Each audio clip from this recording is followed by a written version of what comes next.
Bom dia, a paz do Senhor, meus irmãos, e que Deus os abençoe. Amém? Espero que todos estejam bem para a glória de Deus. Sou o professor Ricardo e estarei com os irmãos no dia de hoje, na leitura e exposição do livro de Joel, capítulos 1, 2 e 3. Joel, irmãos, capítulo 1. Vimos aqui que Joel significa Jeová é de Deus. Pensa-se que este profeta ministrou na época quando o rei Joás era menor de idade e Atalia era regente por usurpação, aqui por volta de 841 a 835 a.C. Amém? De uma grande invasão de locustas vista pelo profeta Joel, conseguiu visualizar o que seria a invasão pelos exércitos inimigos. Como acontece com muitos profetas, a realidade atual e física e o futuro profético descrevem-se com uma só linhagem. E aqui nós temos uma referência lá em Oséias, capítulo 2, versículo 3. No versículo 15, no dia do Senhor. Aqui vimos, irmãos, que desde as épocas mais antigas de pensamentos dos israelitas, havia uma expectativa da intervenção de Deus de maneira dramática e visível na vida deste mundo. A ideia popular era que Deus, naquele dia, submeteria as nações da terra ao povo de Israel, mesmo que os israelitas não estivessem cuidando de viver perto de Deus. Mas Amós mostrou que a presença de Deus entre seu povo desobediente seria um momento de julgamento, como vimos lá em Amós, capítulo 5, dos versículos 18 a 20. A justiça e a soberania de Deus também viram em julgamento sobre as nações de um modo geral naquele dia. No Novo Testamento, irmãos, o sentido do dia do Senhor revela-se plenamente na doutrina da segunda vinda de Cristo. Esse dia, de qualquer modo, significa socorro e justificação para os que pertencem a Deus e condenação para os que viverem afastados de Deus. No versículo 16, mantimento aqui, irmãos, é comida, mas não se refere somente à alimentação do povo, refere-se também ao sustento do templo, do culto religioso e dos sacrifícios. Versículo 19, pastos dos desertos, quer dizer campos não cultivados. E aqui nós temos um exemplo, lá em Êxodo, capítulo 3, versículo 2. Joel, capítulo 2, a partir do versículo 1, fala-se da buzina ou chifre de cordeiro. Era usado, irmãos, na antiguidade para sinalizar perigo ou avisar sobre um ataque militar. Deus demonstrava sua graça avisando o seu povo com antecedência e dando a oportunidade para se arrependerem antes que ele executasse o seu juízo sobre eles. Sião se refere a Jerusalém, porque no dia do Senhor vem, ele está perto. A Bíblia, irmãos, nos apresenta o dia do Senhor como uma realidade eminente. Não é um acontecimento fixo, do qual nos aproximamos pouco a pouco, e sim algo que está sempre próximo de nos surpreender. A qualquer momento, o dia que está próximo pode ser até mesmo o dia de hoje. Amém? Versículo 2. Trevas aqui é usado como uma imagem da infelicidade, aflição e juízo. Joel descreve os gafanhotos e a sua destruição da terra em termos vividos e poéticos. Dos versículos 3 a 11, vimos que a invasão que Joel divisou profeticamente era como um fogo avassalador que transformava tudo que era belo em desolação. Joel comparou a velocidade e a força dos invasores com a de cavalos a galope. Os exércitos invasores eram como gafanhotos, em quantidade e na capacidade de infiltrarem-se em qualquer defesa. Mas, como homens de guerra que eram, traziam temor e morte consigo. A metáfora dos gafanhotos, no capítulo 1, é usada aqui, irmãos, para descrever o poder de uma invasão militar. As referências à diminuição do esplendor do sol, da lua e das estrelas aludem a um derramamento futuro de ira divina. Quem o poderá sofrer? Nada será capaz, irmãos, de resistir à ira de Deus. Tendo em vista e avisado aos judeus a respeito da proximidade de um dia do juízo maior do que o acabaram de experimentar, agora Joel conclama a nação a se arrepender. Deus, irmãos, não fica satisfeito com o arrependimento da boca para fora. Rasgar as próprias vestes era um costume que expressava grande luto ou remorso. Mas as próprias vestes eram um costume que se expressava grande luto ou remorso. Mas, como todo ato externamente visível, podia-se rasgar as vestes sem tristezas nem arrependimentos verdadeiros. Deus, irmãos, queria mais do que palavras ou atos exteriores. Ele queria que o coração do povo mudasse e que se entristecesse ao pecar, ao cometer algo que não agradava a Deus. Os atributos de Deus, irmãos, em que se baseou o apelo de Joel, foram revelados inicialmente a Moisés, lá em Êxodo, capítulo 34. Tardio em irar-se. Deus, então, reluta em castigar. Julgar é uma tarefa inerente de Deus, mas ele não gosta de punir ninguém. Prefere que todos se arrependam. E aqui nós temos uma referência interessante. Isaías, capítulo 28, versículo 21. Amém? No versículo 14 do capítulo 2, vemos a expressão quem sabe. Essas palavras, irmãos, sugerem que até mesmo no último minuto, o Senhor retardaria a sua ira e demonstraria sua graça, se o povo se arrependesse de verdade. O resultado disso seria a restauração da agricultura e da produtividade. Haveria comida e bebida, tanto para o povo como para oferecer ao Senhor. O versículo 15: tocai a buzina em Sião. Aqui, irmãos, a repetição das palavras encontradas em Joel, no capítulo 2, versículo 1, renova o apelo urgente por uma resposta apropriada a Deus. No capítulo 2, versículo 16, vimos que a urgência da situação fica evidente, pois todas as faixas etárias e classes da população são convocadas. Segundo a tradição judaica, codificada no Mishnah, o noivo e a noiva poderiam ser liberados da recitação diária de orações no dia do seu casamento. Mas Joel não liberava ninguém da oração nesse momento de emergência espiritual. No versos 17, caso os líderes e o povo se reunissem em oração, verdadeiramente arrependidos, e pedissem uma renovação verdadeira, os terríveis acontecimentos com que Deus os ameaçava poderiam ser evitados, porque diriam entre os povos. Essa é uma pergunta, irmãos, retórica, feita para influenciar Deus a intervir. Não virem socorro de Judá, poderia fazer as outras nações zombarem do Deus de Judá. Nos versículos 18 a 19, terá zelo da sua terra. O profundo amor de Deus, irmãos, pela terra de Israel, anda de mãos dadas com seu amor eterno. Compadecerá pelo seu povo. Em cada ocasião em que Deus julgou a terra, houve a esperança de que, um dia, seu zelo pela terra levaria a uma renovação da bênção.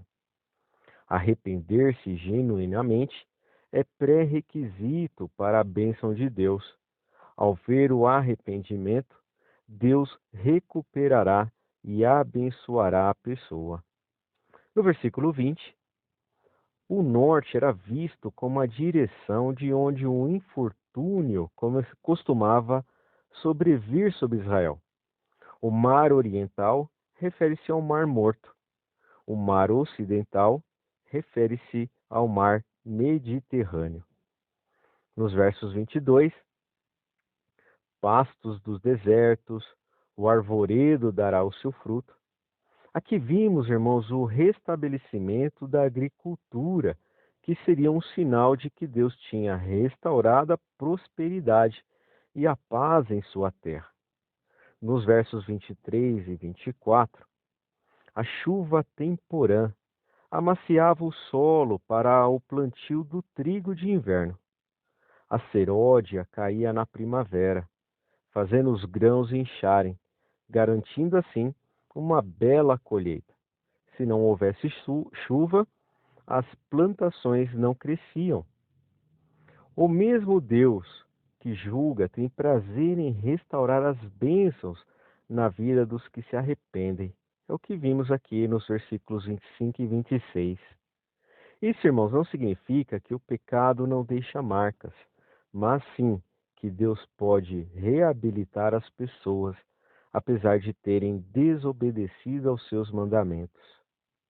No versículo 27, estou no meio de Israel. Aqui vimos, irmãos, que no fim das contas, esta é a promessa da presença de Deus no meio do seu povo, no reinado vindouro do Rei Jesus. Mas Deus promete estar sempre presente junto à pessoa que estiver em paz com Ele. Amém? Nos versículos 28 a 32, depois de escrever as bênçãos materiais que seriam derramadas sobre sua geração, caso ela se arrependesse, Joel fala das bênçãos espirituais que Deus derramaria sobre o seu povo.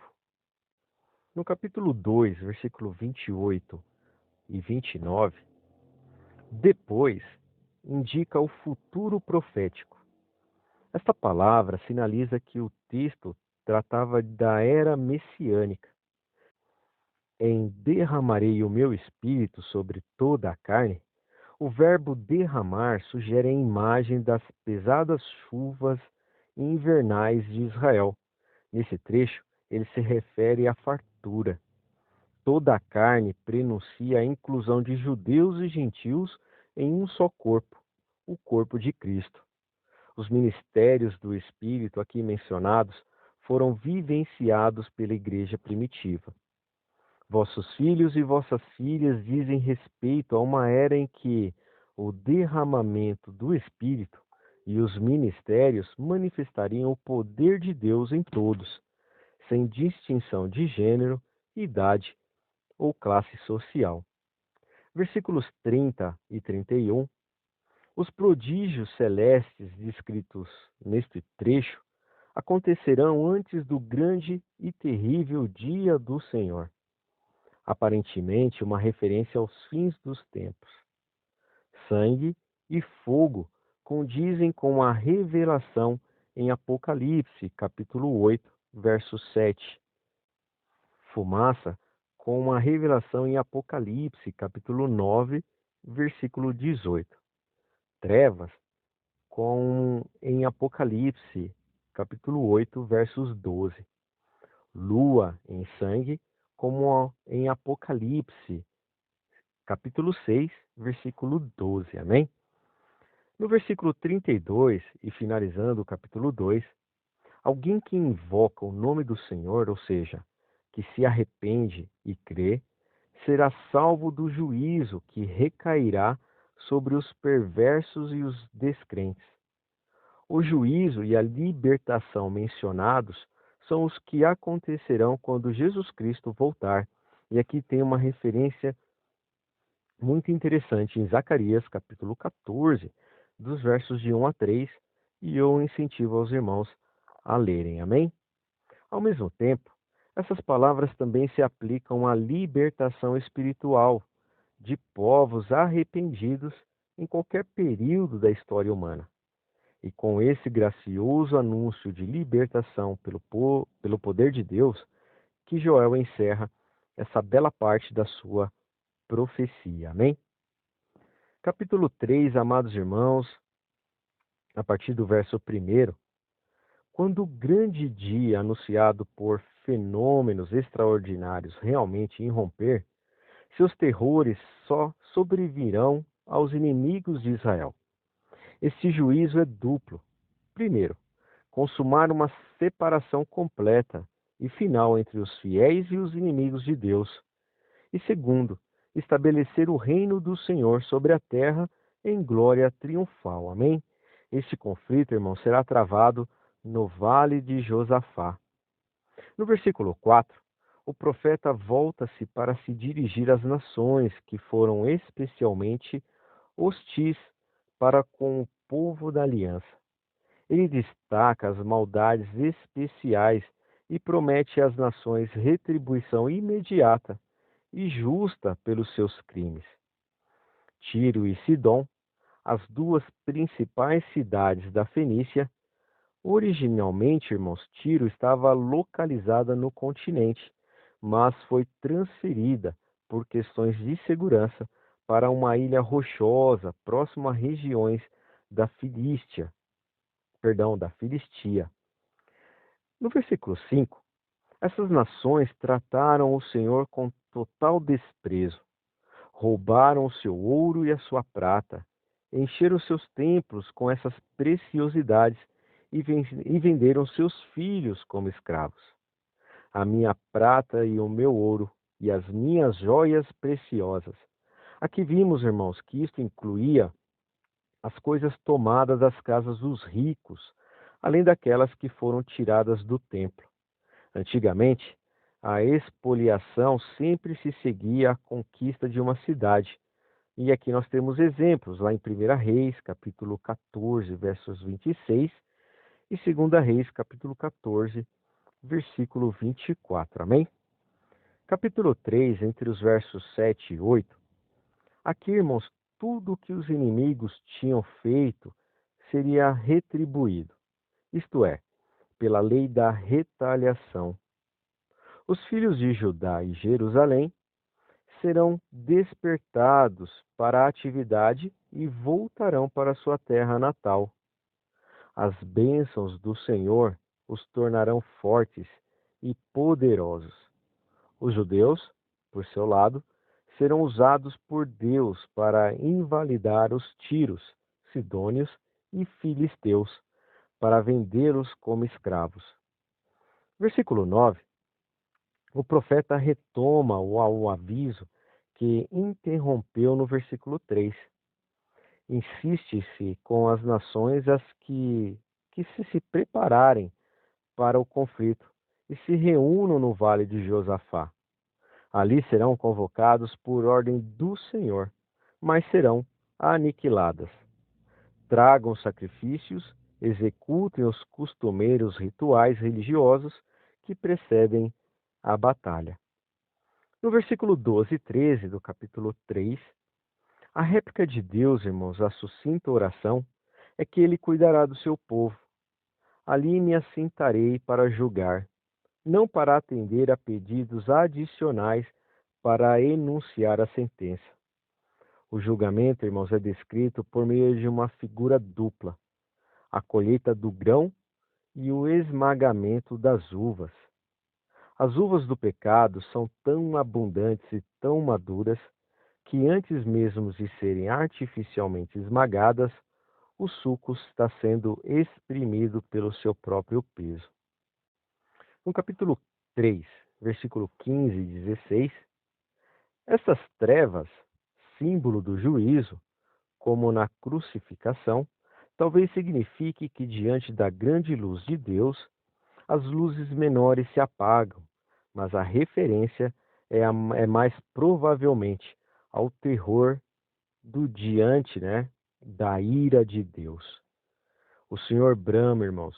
O verbo descreve a ira do leão quando salta sobre sua presa, sob a figura de um leão enfurecido.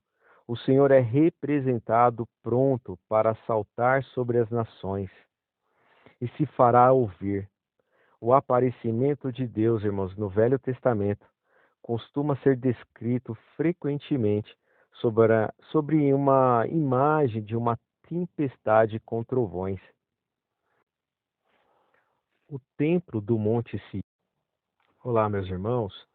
Dando continuidade no capítulo 3, no versículo 17, vimos aqui, irmãos, uma crise atual, isto é, a destruição das nações e o livramento de Israel. Ensinará ao povo de Israel que o Senhor é o seu Deus. Agora o reconhecerão como ser supremo.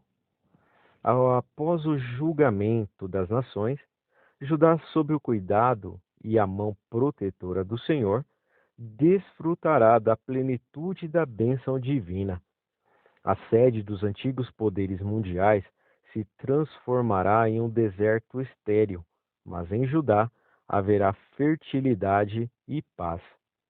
No versículo 18 do capítulo 3, naquele dia, inicia-se então o começo da era messiânica, o dia do juízo dos inimigos de Deus e o livramento dos judeus. Uma figura, irmãos, de extrema fertilidade é o que vem a seguir. O território de Judá estava coberto com rochas calcárias, e o solo produzia apenas uma escassa colheita em troca do trabalho mais árduo.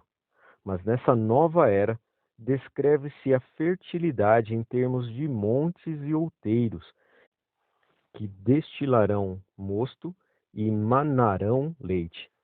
Canaã aqui, irmãos, é chamada de terra que mana leite e mel, como vimos lá em Êxodo, capítulo 3, versos 8. A água em Judá era parcialmente racionada. A maior parte dos riachos secavam inteiramente durante a estação da seca. Na nova era não havia mais, na nova era, perdão, não haveria mais secas. Haverá abundância de água para os homens e animais. No versículo 19 do capítulo 3, enquanto Judá prospera, a maldição da ruína recairá sobre Edom e o Egito por causa dos crimes que cometeram contra os israelitas. O Egito, o velho opressor, e Edom, o espinho constante na carne de Israel, que venceu os israelitas e se beneficiou com as calamidades de Israel. Esta violência, irmãos, consistia não apenas no derramamento do sangue dos judeus durante a guerra, mas também do massacre sem provocação de judeus pacíficos que viviam nessas terras. No versículo 20, enquanto as nações vizinhas ficaram arruinadas, Judá e Jerusalém florescerão para sempre. Será habitada. Literalmente, assentada é uma expressão poética indicando habitação e prosperidade contínuas. Versículos 21. Eu purificarei. Aqui, irmãos, os julgamentos das nações serão uma prova decisiva de sua culpa e da inocência das vítimas judias, porque o Senhor habitará em Sião. Aqui mostra, irmãos, uma reiteração da maior de todas as promessas. Com a execução do juízo, o Senhor se estabelecerá para sempre em Sião. Jamais tornará a abandonar o seu povo, de modo que este não tornará a constituir objeto de desprezo dos seus inimigos. No livro de Joel, irmãos, temos a descrição da passagem de Israel de cidade de destruição para a cidade celestial. As luminosas promessas destes versículos finais fazem paralelo com o glorioso final do Evangelho de Mateus. E finalizando, irmãos, a leitura e também a exposição deste livro abençoado de Joel, aprendemos aqui, irmãos, de forma marcante como o Senhor nosso Deus tem cuidado de nós. O profeta começa anunciando uma grande praga de gafanhotos contra Judá. Esta destruiu toda a plantação e colheita da época. Dessa forma, toda a agricultura e provisão anual do povo foi comprometida. A palavra de Deus, irmãos, na boca de Joel, deixa claro que o motivo de tal calamidade foi o pecado do povo. Sendo assim, o Senhor Deus os convida ao arrependimento.